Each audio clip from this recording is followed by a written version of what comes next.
Bonjour, bienvenue dans la série sur la décohérence. Donc nous étions sur la critique du principe anthropique et nous allions parler des raisons qui fait que ce principe existe. L'origine de ce principe, le fait qu'il ait été adopté. Au moins le principe faible. Alors, les premières raisons sont aussi bien biologiques qu'historiques.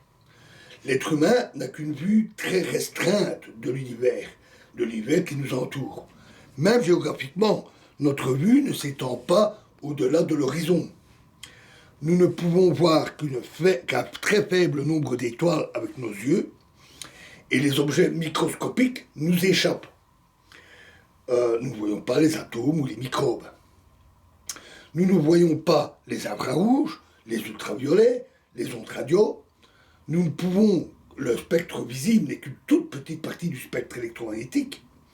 Nous ne pouvons pas percevoir les changements particulièrement lents, soit les mouvements des étoiles ou les formations géologiques, par exemple, telles que la croissance des montagnes. De plus, nous n'entendons, même avec nos oreilles, nous ne percevons que toute petite partie du spectre sonore. Nous ne percevons pas les ultrasons et l'infrason.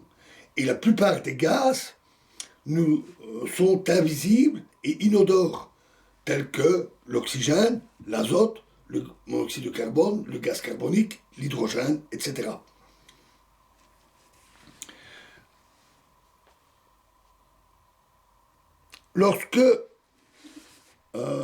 Lorsqu'on ignore comment fonctionne la mécanique céleste, nos sens nous donnent l'impression que tout tourne autour de nous. Nous ne percevons pas physiquement, humainement, la rotation terrestre, et donc ce qu'on voit, ce sont les choses tourner autour de nous. La Lune, le Soleil, les étoiles. La Terre fut très longtemps considérée comme le centre de l'univers. Et par certaines civilisations anciennes, plus anciennes que l'Antiquité grecque, comme l'Égypte pharaonique, ils considéraient que la Terre était plate. Ce n'est que les Grecs, les premiers, qui ont pu montrer que la Terre était sphérique, ronde, et qu'ils ont pu mesurer cette taille de la Terre.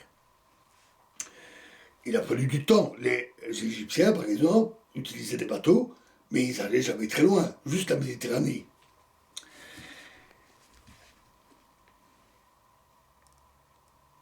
Et tout le monde sait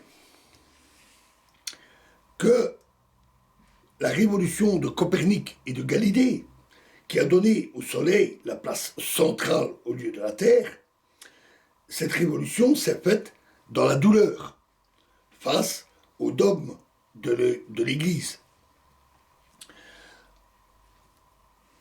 L'être humain a aussi dû lutter pour acquérir sa place au Soleil.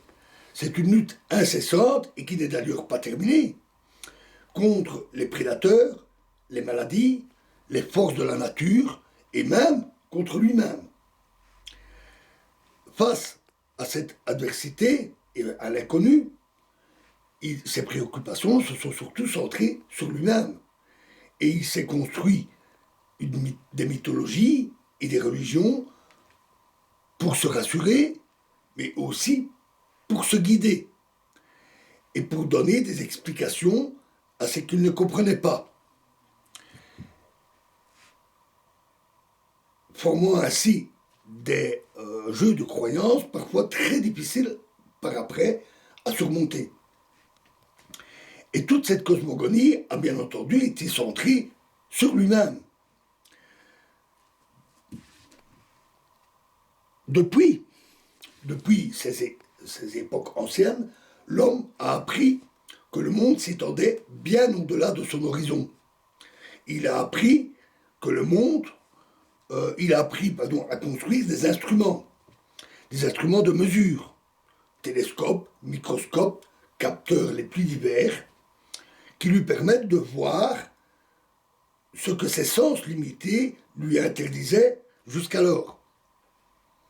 Lorsque Galilée a construit la première lunette astronomique, la lunette dite de Galilée, très simple, et avec un pouvoir grossissant fort limité, mais déjà très efficaces qui lui ont permis, par exemple, de constater que la Lune, contrairement aux croyances, n'était pas une boule parfaitement lisse, qu'elle avait des creux, des montagnes, etc. Beaucoup ont douté. Ils ne voyaient pas ces choses avec leurs yeux et ils avaient peur que cet instrument ne déforme la réalité. Ça ne s'est donc pas fait facilement. Et grâce à toutes ces possibilités offertes par les instruments, il a découvert que la Terre, et donc lui-même, n'était pas le centre de l'univers. Et même depuis, même le Soleil n'est pas le centre, ni même la Voie lactée, notre galaxie.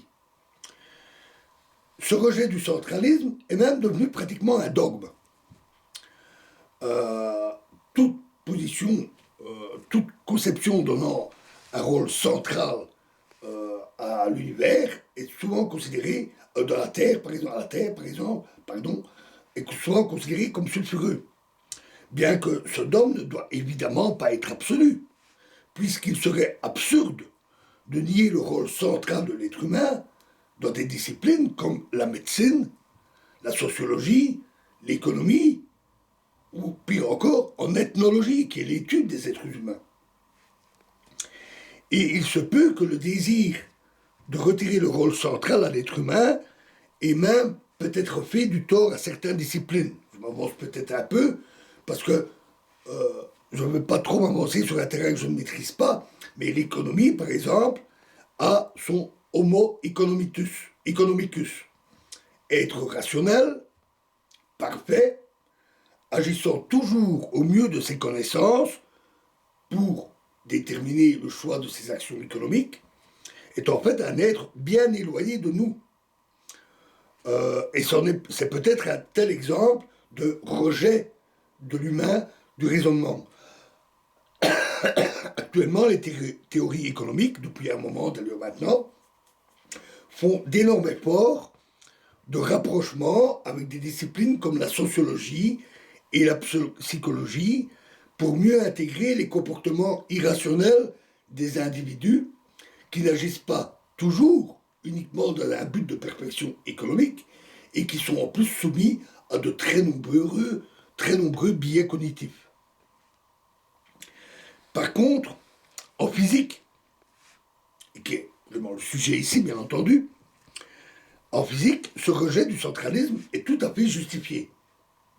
Le but de la physique est d'étudier les lois qui régissent les phénomènes physiques en toute généralité, depuis l'atome jusqu'à l'univers dans sa globalité, en passant par la mécanique du tas de sable, par le laser, par les propriétés des semi-conducteurs, des molécules formant les plastiques, etc., etc., etc. Et dans la très grande majorité de ces phénomènes, l'être humain ne tient qu'une place marginale, ou même totalement nulle. Tout au plus est-il un observateur ou le constructeur de certaines choses, comme les semi-conducteurs, ou l'utilisateur de certains de ces phénomènes ou dispositifs, laser, semi-conducteurs, qu'il désire exploiter. Mais on entre alors plutôt dans le champ de la technologie, qui est l'application pour l'être humain des sciences physiques, des sciences théoriques et appliquées. Mais les sciences physiques elles-mêmes s'occupent du phénomène physique et pas de l'être humain qui désirerait l'utiliser. Voilà, et nous continuerons dans la prochaine vidéo. Je vous remercie.